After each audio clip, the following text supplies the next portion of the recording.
ప్రియ దేవుని బిడ్డ, చాలా రోజుల నుండి అనారోగ్య సమస్యలతో బాధపడుతున్నావా? ఎన్ని హాస్పిటల్స్ చుట్టూ తిరిగినా లాభం లేదా?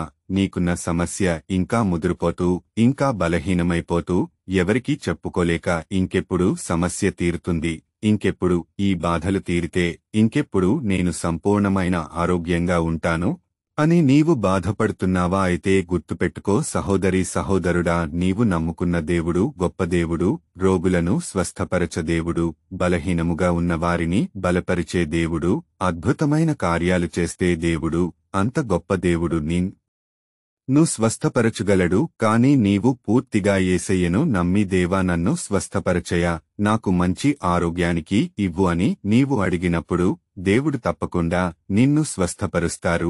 ఒక మాట గుర్తుపెట్టుకో, 12 సంవత్సరాల రక్తస్రావం గల స్త్రీ ఎన్ని వైద్యుల దగ్గరికి ఎంత డబ్బు ఖర్చు పెట్టినా సరే ఆమె జబ్బు నయం కాలేదు. ఎంతో వేదన పడింది, బాధపడింది.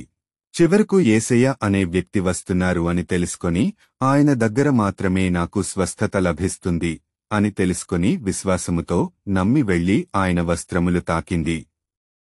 తాకగానే ఆమె స్వస్థపడింది. అక్కడ ఆమె విశ్వసించింది, నమ్మింది, దేవుడు గొప్ప దేవుడు అని. యేసయ్యను నమ్మి ఆయన పాదాలు పట్టుకుంది. అనుకున్నట్టుగానే, తన విశ్వాసానికి తగినట్టుగానే తను అప్పటికప్పుడే స్వస్థపరచబడింది. కాబట్టి సహోదరీ సహోదరుడా, ఈరోజు నీవు కూడా నీకున్న సమస్యలను దేవుడికి చెప్పుకో.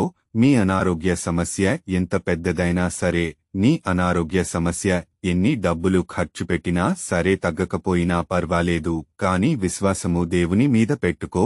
యేసయ్య మాత్రమే నీ స్వస్థపరిచే దేవుడు, యేసయ్య మాత్రమే గొప్ప స్థితికి తీసుకువెళ్లే దేవుడు. ఎంత డబ్బు పెట్టిన తగ్గని నీ అనారోగ్య సమస్య, ఎంతమంది వైద్యులు మా వల్ల కాదు తీసుకువెళ్లిపోండి అని చెప్పినా, ఎన్ని మందులు వాడినా ఫలితం లేక ఉన్నా, ఎన్ని మందులు వాడినా ఫలితం లేక ఉన్న నీ అనారోగ్య సమస్యను దేవుడు చూస్తున్నాడు. ఖచ్చితంగా నీవు దేవునికి మొరపెడితే, నీ మొర దేవుడు ఆలకించి నీ మొరకు, నీ కష్టానికి, నీకు కన్నీరుకి ప్రతి ఫలముగా నీవు అడిగావో అని చెప్పి సంపూర్ణ స్వస్థత ఈరోజు దేవుడు నీకు శీఘ్రముగా అనుగ్రహించునుగాక. ఆమేన్.